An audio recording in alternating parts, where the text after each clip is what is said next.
In this video we are going to be analysing Ethereum. So to get straight into it, what are going to be resistance levels if Ethereum keeps pushing up? And our closest resistance as of now is at $2,000.40.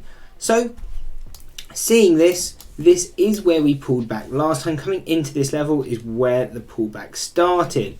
Now you usually expect this coming into the first deviation, so we could also expect a retest, and if we're able to retest, break, hold this in as a support level, we could see a push to our next resistance, which would take us to $2,450. If we're able to break that and continue up even further, we're going to be looking at 2,900, 3,450, 3,750, 4,450, and then final levels at 4,630 and the last one at 5,450. So these are all going to be our key resistances if Ethereum keeps pushing up in the near future. Now, if we start or kind of continue this pullback and it starts selling off, what are going to be support levels? So we have levels at 1,440 and then also at 1,170.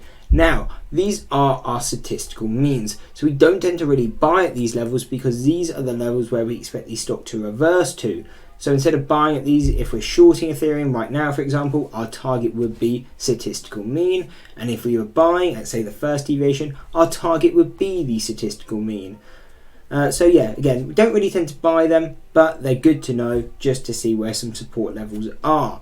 Because if we kind of crack below this 1,170, retest it and sell off, then you can expect a push to that next lower deviation.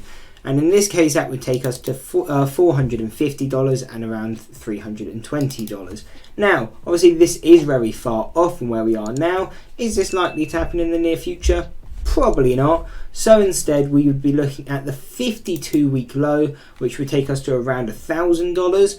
And then really we would be having to look at the key psychological levels. So the 750, the 800, 900, 600 and so on. But one last thing we can do is push over to say something like a 20-day chart. And then we can see where are other support levels. We have one at 1,410. 1,295 and one very close to where we are now at 1,525. So that is the breakdown on Ethereum. I hope you enjoyed the video. If you did, why not drop a like and subscribe and check out this analysis video here.